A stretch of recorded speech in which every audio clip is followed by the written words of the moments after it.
Back to the severe weather now that blew through our state tonight. There's an elderly housing complex in Danbury that lost power earlier. Now it came back on just minutes ago, but it was a long couple of hours for the folks who live there when the medical equipment that they rely on wasn't working. News 8's Tina Detel spoke with some of the residents. She joins us live tonight in Danbury with the latest. Tina?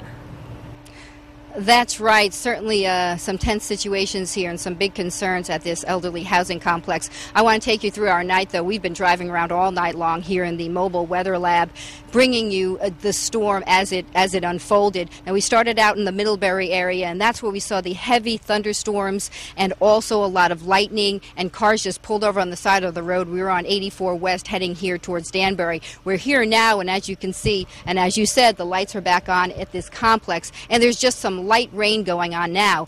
But during the outage that was out a little after 7 o'clock, and literally the lights just came on about 10 minutes ago, there are some big concerns. We have Paul DeLuca here who lives at the complex. Tell me, what were the concerns you guys had when the power was out? The biggest concerns we had were the sewage pumps to power the entire building were down. Okay, and I understand some of the folks here rely on medical equipment? That is correct, oxygen and so on. There are some bedridden elderly folks who desperately needed help during a power outage.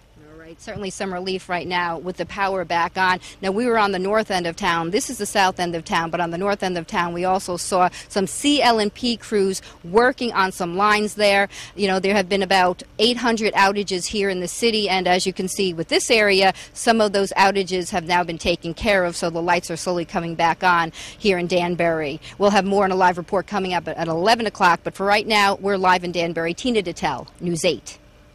Tina, thanks. Homeowners and power crews still picking up the pieces in Fairfield County tonight. Lots of trees down there, thousands of people without power. News 8's Allie Reed spent the night driving all over Fairfield County as the storm rolled through. She got a closer look at some of the damage. Allie? Good evening, guys. We're right now in Ridgefield, where about 11% of residents are out of power. We're standing in front of the Ridgefield Fire Department. As you can see, it's pretty quiet now, but it was a very different scene earlier today. But we did start our trip this evening in Bridgeport when the storm first came in. So if we can roll to some video there, that's where we began the evening. You can see the clouds literally coming in, the storm clouds literally coming in. As soon as the clouds overtook Bridgeport, the rain came pouring down. There was lightning, thunder, but the storm only lasted about 30 minutes, but the winds were high. So when after the storm blew through, there were lots of power lines down, lots of trees in the road. So the Bridgeport Fire Department had a very, very busy evening.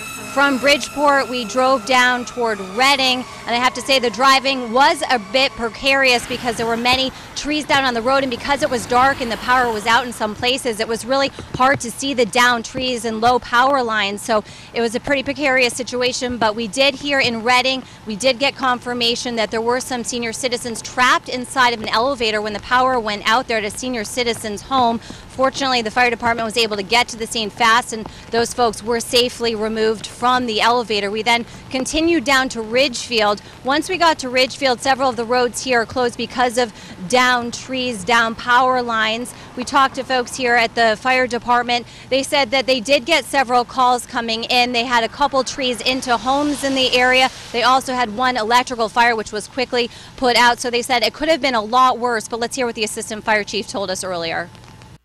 Come this afternoon about 1, 2 o'clock, they became a little more accurate. And at that time, we decided that we will have some extra people on duty. We activated our volunteers, and many of them came tonight, so that we had quite a few people, so we could handle at one time about 6 different calls at once.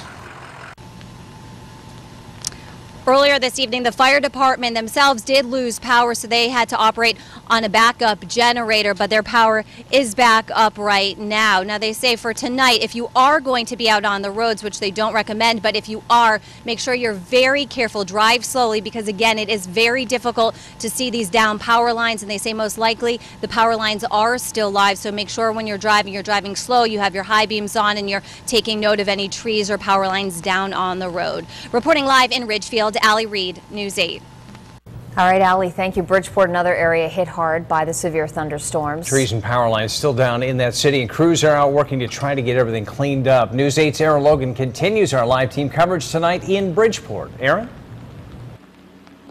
Darren and Sonia, when we pulled up to this scene on Taft Ave, we thought, oh boy, this does not look good. A tree right in the middle of the road, and it looked like it was on top of 2 cars, but it fell in such a way that there was just minimal damage.